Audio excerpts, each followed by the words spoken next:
Good evening, students. Today we will start Security Council of Chapter 6th. Security Council UNO के organ है, 6 organs of UNO. उसमें से most important organ Security Council. Today we will discuss about Security Council.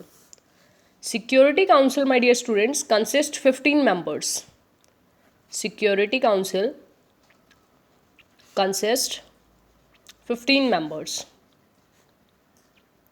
15 members. 5 members are permanent. 5 members are permanent and 10 are non-permanent member. 10 are non-permanent member. अब non permanent member में से India हमारा non permanent member है. India को अभी तक permanent member की list में नहीं डाला गया है. हालांकि इंडिया इस बात का चैलेंज कर रहा है कि उसको परमानेंट मेंबर बनाया जाए, बट अभी तक नहीं बना है. परमानेंट मेंबर में से देखिए 5 मेंबर्स कौन कौन से हैं. रशिया, ब्रिटेन, नोट कीजिए, Russia, Britain, US, China, note कीजिए, Russia, Britain, US, China. Yes, I hope आपको विजिबल होगा ये. Russia, Britain, US, China. Yes. France. Non permanent member में से 10 नॉन परमानेंट मेंबर है, जिसमें से हम इंडिया का डिस्कस करेंगे कि इंडिया क्लेम करता है टाइम टू टाइम कि उसको परमानेंट मेंबर बनाया जाना चाहिए. अब परमानेंट और नॉन परमानेंट के बीच में डिफरेंस क्या है माय डियर स्टूडेंट्स, देखते हैं. परमानेंट मेंबर के पास, permanent member have veto power. Veto power, veto power से क्या है माय डियर स्टूडेंट्स, ये कोई भी डिसीजन चेंज कर सकते हैं. ये 5 परमानेंट मेंबर यानी कि 5 वोट है, यानी कि 5 मेंबर है मीटिंग में प्रेजेंट. अगर उसमें से 2 मेंबर किसी भी डिसीजन पे वीटो पावर लगा देते हैं तो वो डिसीजन रुक जाता है वहीं पे, वहीं वो केस आगे नहीं बढ़ पाता. तो बहुत स्ट्रॉन्ग पावर है हमारे को, यानी इंडिया को परमानेंट मेंबर बनने में बार बार कौन लगा रहा है, रशिया है जो बार बार वीटो पावर लगा रहा है, परमानेंट मेंबर नहीं बना दे. और जब तक ये 5 मेंबर्स हैं जो ये एग्री नहीं हो जाते कि हम किसी डिसीजन पे एक साथ है, एक डिसीजन पे आके रुके हुए हैं, तब तक कोई भी डिसीजन पास नहीं हो सकता. और यही एक रीज़न है कि परमानेंट मेंबर नहीं बनाया जा रहा है. तो एक मेन डिफरेंस तो यही रहेगा, permanent member have veto power but non permanent member have nothing. उनके पास कुछ भी नहीं है. सेकेंडरी थिंग हम बात करेंगे, परमानेंट मेंबर है जो, वो तो परमानेंट रहते हैं, but non permanent member are appointed by general assembly for 2 years. देखिए, non permanent member are appointed bye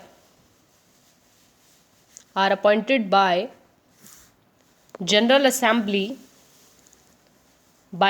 assembly after 2 year, यानी कि 2 वर्ष के बाद general assembly non permanent member को अपॉइंट करती है. और इंडिया बार बार, हालांकि नॉन परमानेंट मेंबर रहा है, इसमें कोई शक नहीं है, परमानेंट के लिए उसे अभी इकोनॉमिक पावर भी है, मिलिट्री पावर भी है, but little bit veto power के कारण उसे नहीं बनने दिया जा रहा है. उसके बाद जो सबसे बड़ी बात है कि ये जो परमानेंट मेंबर या नॉन परमानेंट मेंबर है, यानी कि सिक्योरिटी काउंसिल के जो मेंबर हैं, उनके फंक्शन क्या हैं. फंक्शंस ऑफ सिक्योरिटी काउंसिल के मेंबर्स के फंक्शन क्या रहेंगे वो देखते हैं. सबसे पहला, to maintain international piece,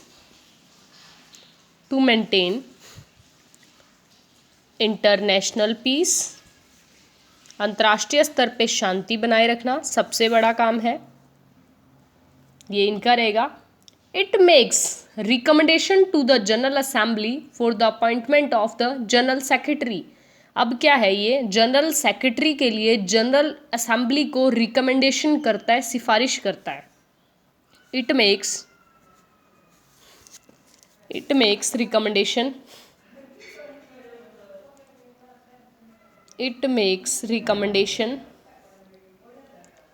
to the General Assembly to the General Assembly for the appointments of General Secretary general secretary के लिए जनरल असेंबली को रिकमेंडेशन देता है। कौन देता है? सिक्योरिटी काउंसिल का मेंबर। इंटरनेशनल पीस भी क्रिएट करता है। सबसे बड़ी बात है, कोई भी नया मेंबर यूएनओ में शामिल होना चाहता है, 195 मेंबर है, कोई भी मेंबर जब सिक्योरिटी काउंसिल में ऐड होगा तो है जो ये जो मेंबर है, इनका फंक्शन है कि इनकी जो है सहमति चाहिए। The admission of a new state, यानी कि इनकी हामी बहुत ज़रूरी है अगर कोई नया मेंबर ऐड होता है। To the organisation,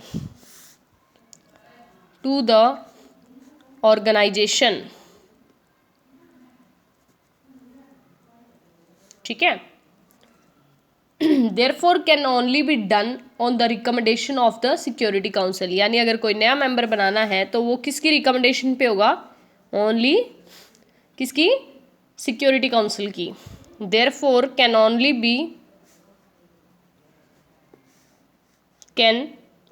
be done on the recommendation of the Security Council.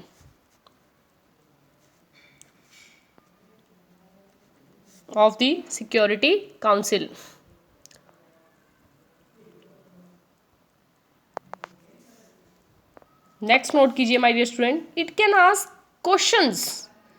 Questions put कर सकता है। कोई भी कॉन्फ्लिक्ट हो गया है मेंबर कंट्री के बीच में, जो इसके मेंबर है उसको पीसफुल वे से कैसे सॉल्व करना है, इंक्वायरी से, मेडिएटर से किस तरीके से सॉल्व करना है, वो सिक्योरिटी काउंसिल टैकल करेगा उस मामले को। It can ask the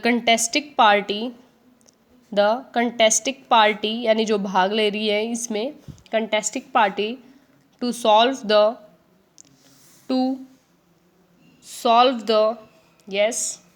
their conflict by peaceful means like inquiry, mediation, mediocre बिचौले की मदद से, मध्यस्थता किसी कोई एक और पर्सन आ जाए जो ये कह दे कि हाँ ये विवाद है जो बातों से सुलझाना चाहिए। नॉट इन्वॉल्विंग यानी हथियारों के मामलों में इन्वॉल्व ना होना, not involving the use of armed force, यानी सिक्योरिटी काउंसिल को इस बात का ध्यान रखना कि हथियारों के मामले में कोई भी देश है जो भाग ना ले, उनको थोड़ा इग्नोर ही करे तो पीसफुल वे के लिए करे। उसके बाद है सिक्योरिटी काउंसिल कोई भी ऐसा एक्शन उठा सकती है जो नेसेसरी हो इंटरनेशनल पीस के लिए। The Security Council may take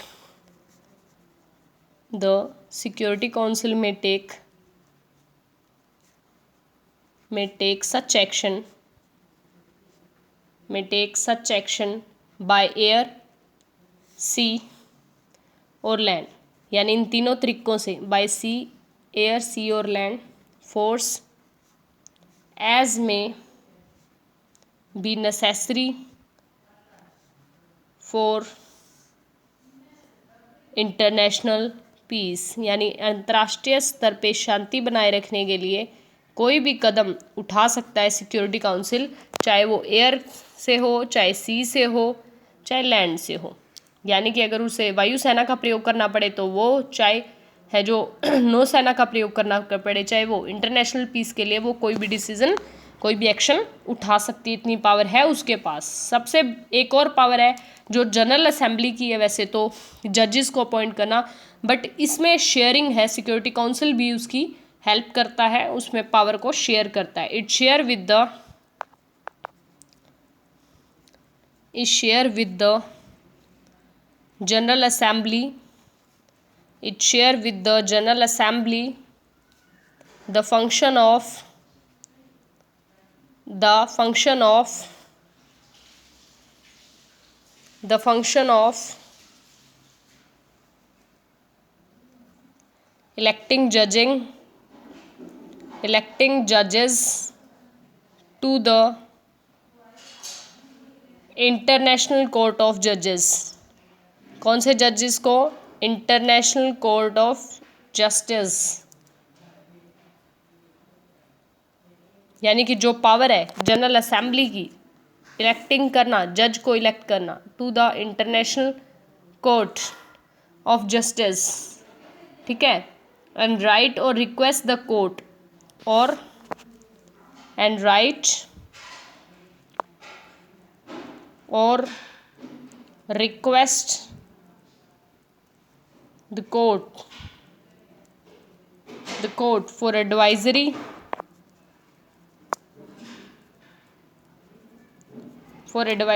opinion on legal matters। यानी कि अगर उसे कोई बात समझनी हो, कोई केस से रिगार्डिंग कोई बात हो, अगर कोई केस से रिगार्डिंग बात हो, लीगल मैटर हो, कोई समाधान करना हो, तो उससे रिगार्डिंग भी पावर है किसके पास?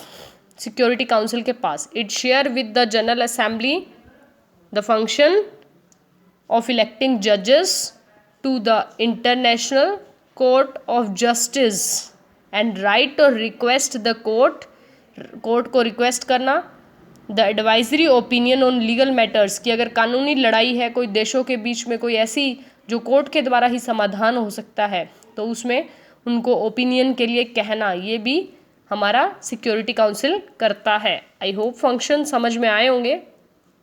इसमें मेनली 15 मेंबर्स रहते हैं, आपको ध्यान रखना है। और इंडिया क्लेम कर रहा है माय डियर स्टूडेंट कि उसे परमानेंट मेंबर बनाया जाए। उस पर भी कुछ क्वेश्चंस हैं, हम डिस्कस करेंगे।